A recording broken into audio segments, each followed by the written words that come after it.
اعوذ باللہ من الشیطان الرجیم۔ پناہ مانگتا ہوں میں اللہ کی شیطان مردود سے۔ بسم اللہ الرحمن الرحیم۔ شروع اللہ کے نام سے جو بڑا مہربان نہایت رحم والا ہے۔ دا باٹم لائن کے ناظرین کرام السلام علیکم۔ محترم ناظرین، آج ہم اپنی ویڈیو میں حضرت مولانا طارق جمیل صاحب نے جب خواجہ سرا کو تبلیغ کی تو کیا واقعہ پیش آیا آپ کے سامنے پیش کریں گے، لیکن اس سے پہلے ہم عالمی مبلغ اسلام حضرت مولانا محمد طارق جمیل صاحب کا سوانحی خاکہ آپ کے سامنے پیش کرنا چاہتے ہیں۔ حضرت مولانا محمد طارق جمیل 12 ربیع الاول سن 1374 ہجری بمطابق 23 جون سن 1953 کو میاں چنو کے قصبہ تلمبا کے قریب گاؤں رئیس آباد کے ایک ممتول زمیندار گھرانے میں پیدا ہوئے۔ آپ کے والد محترم میاں علا بخش سو مرحوم اپنے علاقہ کے موزع و مخیر آدمی تھے۔ شروع سے میاں علا بخش سو کا مزاج دینداری کی طرف مائل تھا، بزرگوں سے تعلق اور ان کی خدمت کو اپنی سعادت سمجھتے تھے۔ لاہور کے ایک ماڈل سکول میں آپ نے ابتدائی تعلیم حاصل کی اور پھر گورنمنٹ کالج لاہور میں داخلہ لے لیا۔ مولانا خود فرماتے ہیں کہ میرے والد محترم مجھے ڈاکٹر بنانا چاہتے تھے، لیکن اللہ تعالیٰ کو کچھ اور ہی منظور تھا۔ کالج میں مولانا کا تعلیمی کیریئر شاندار رہا اور کالج سے ہی مولانا کی اس زندگی کا آغاز ہوا جس کی بدولت آج وہ بین الاقوامی شہرت یافتہ مبلغ اسلام ہیں۔ گورنمنٹ کالج میں مولانا کے ساتھ ایک طالب علم نعیم بنگالی پڑھتا تھا جو تبلیغی جماعت سے منسلک تھا۔ وہ مولانا کو دین کی دعوت دیتا اور جماعت میں وقت لگانے کے لیے راغب کرتا۔ مولانا نے سن 1971 میں پہلا سہ روزہ لگایا اور پھر نعیم بنگالی جو کہ آپ کا شفیق اور مہربان دوست بن چکا تھا، اس کی مسلسل محنت اور دعائیں رنگ لائیں اور مولانا نے تبلیغی جماعت میں 4 ماہ لگا لیے۔ تبلیغی جماعت میں 4 ماہ لگانے کے بعد آپ کے دل میں قرآن اور حدیث کی تعلیم حاصل کرنے کا شوق اور جذبہ پیدا ہوا اور آپ نے دینی مدرسہ میں داخلہ لینے کا فیصلہ کیا۔ یہ ایک ایسا فیصلہ تھا جس سے مولانا کے گھر والے خصوصاً والد محترم متفق نہیں تھے۔ مولانا کی خواہش تھی کہ وہ رائے ونڈ کے تبلیغی مرکز میں تعلیم حاصل کریں، لیکن یہاں داخلے کے لیے دیگر شرائط کے ساتھ ساتھ ایک شرط یہ تھی کہ داخلے کے وقت طالب علم کے ساتھ اس کے والد کا آنا ضروری تھا اور وہ رضامند نہ ہونے کی وجہ سے ساتھ نہ آئے، جس کی وجہ سے مولانا کو مرکز میں داخلہ نہ مل سکا۔ اس لیے انہیں جامعہ رشیدیہ ساہیوال میں داخلہ لینا پڑا۔ یہاں آپ ہر وقت تعلیم و تعلم میں مشغول رہتے، اکثر کتاب سرہانے دھری رہتی۔ ظاہری علوم کے ساتھ ساتھ آپ باطنی تطہیر اور تزکیہ نفس کے لیے بھی ہمیشہ کوشاں سرگردہ رہے۔ یہاں سے فارغ التحصیل ہونے کے بعد آپ رائے ونڈ مرکز میں تعلیم حاصل کرنے کے لیے چلے گئے۔ مولانا محمد طارق جمیل صاحب نے بچپن میں اپنے والد محترم میاں علا بخش سہو کی سرپرستی میں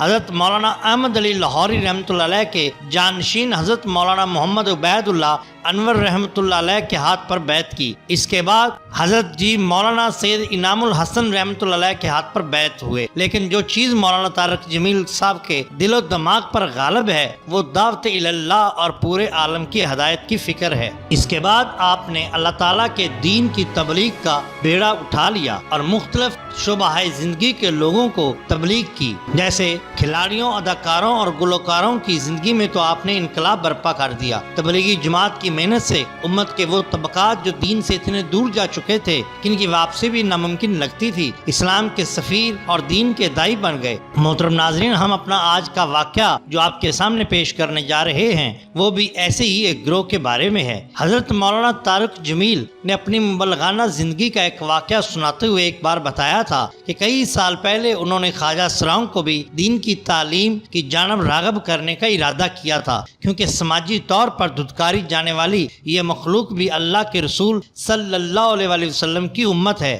مگر اس کو اسلام نہیں سکھایا جاتا۔ حضرت مولانا طارق جمیل خانیوال کے قریب اپنے آبائی گاؤں تلمبا کا واقعہ بیان کرتے ہیں کہ مجھے کافی عرصہ سے یہ خیال آ رہا تھا کہ خواجہ اسرا بھی تو اللہ کی مخلوق ہیں اور نبی کریم صلی اللہ علیہ وسلم کی امت ہیں، ان کو بھی دین کی دعوت دینی چاہیے۔ ایک دفعہ ایک تبلیغی جماعت میرے پاس آئی جس میں کئی گانے بجانے والے، ڈانس کرنے والے بھی تھے، لیکن دعوت دین کے بعد وہ توبہ کر کے تبلیغ کی جانب راغب ہو گئے تھے۔ میں نے ان سے کہا کہ آپ لوگ میرے علاقہ کے خواجہ اسراؤں کو بھی دین کی دعوت دیں۔ میرے گاؤں کے پاس ہی خواجہ اسراؤں کا ایک اڈا تھا، ایک مقامی آدمی ان کے ساتھ کیا اور وہ خواجہ اسراؤں کے اڈے پر چلے گئے۔ بعد میں تبلیغی ٹیم نے بتایا کہ جب وہ وہاں پہنچے تو خواجہ اسرا ایک کمرے میں بیٹھ کر ٹی وی پر فلم دیکھ رہے تھے۔ دروازہ کھٹکھٹایا تو ایک خواجہ اسرا نے باہر جھانک کر دیکھا، پھر ان کے گرو جس کا نام بھاگی تھا اس نے پوچھا کون آیا ہے۔ اس پر انہوں نے بتایا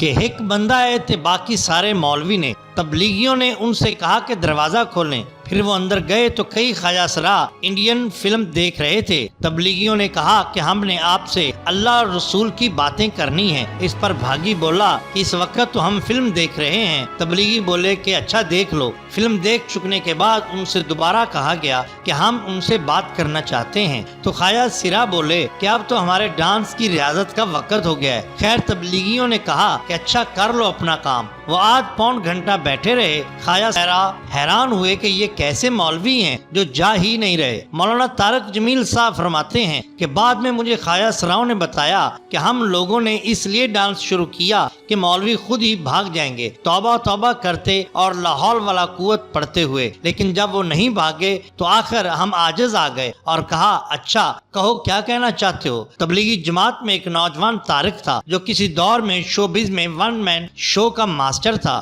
لیکن اللہ نے توفیق دی اور وہ تبلیغ کا حصہ بن گیا۔ اس نے خواجہ اسراؤں کے گرو بھاگی سے اللہ اور رسول صلی اللہ علیہ وسلم کی باتیں شروع کی۔ وہ رضامند ہو گیا اور تبلیغی اسے لے کر مسجد میں آئے۔ میں نے ان سے کہا کہ سب سے پہلے اس کو نماز پڑھاؤ۔ نماز پڑھانے کے بعد میں نے بھاگی سے پوچھا تم نماز پڑھتے ہو؟ اس نے بتایا کہ اس سے پہلے کبھی نماز نہیں پڑھی۔ میں نے پوچھا کبھی جمعہ پڑھا؟ وہ بولا نہیں پڑھا۔ پھر سوال کیا کیا کبھی عید پڑھی؟ تو کہنے لگا مولوی صاحب نہ جمعہ نہ عید پڑھی، یہ میری زندگی کا اللہ کو پہلا سجدہ ہے جو میں نے کیا ہے۔ میں نے پوچھا کہ نماز کیوں نہیں پڑھتے؟ کبھی عید ہی پڑھ لی ہوتی، کیا وجہ ہے؟ اس پر اس نے کہا کہ لوگ ہی ہم سے اتنی نفرت کرتے ہیں کہ کبھی مسجد گئے ہی نہیں، اگر کوئی چلا بھی جائے تو اس کو ایسے دیکھتے ہیں جیسے کوئی گناہ کا کام ہو گیا ہو۔ میں نے اس کو محبت اور احترام کے ساتھ بٹھایا اور کھانا کھلایا۔ پھر 2 دن میں نے اسے بہت عزت سے اپنے ساتھ ہی کھانا کھلایا تو تیسرے دن کہنے لگا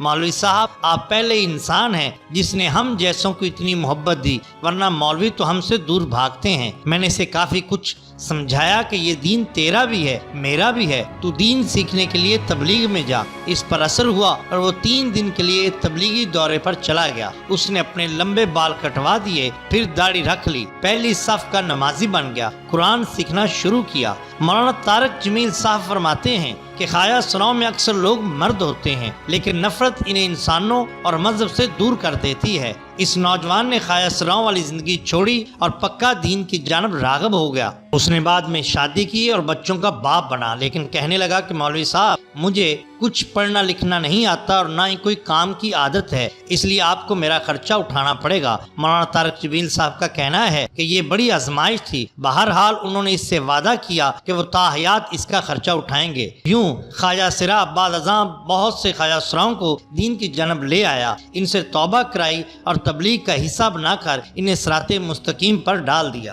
ناظرین اکرام، یہ ہوتی ہے اولیاء اللہ کی شان۔ محترم ناظرین، اگر آپ کو ہماری یہ ویڈیو پسند آئی ہو تو لائک کیجئے، سبسکرائب کیجئے ہمارے چینل دا باٹم لائن کو، تاکہ ہم آپ کے لیے اور بھی بہترین ویڈیوز لا سکیں۔ اپنے دوستوں کا، گرد و نواح کے لوگوں کا بہت خیال رکھیے۔ اللہ اور اللہ کے رسول صلی اللہ علیہ وسلم سے بہت محبت کیجئے۔ آپ کا بہت شکریہ۔ اللہ حافظ۔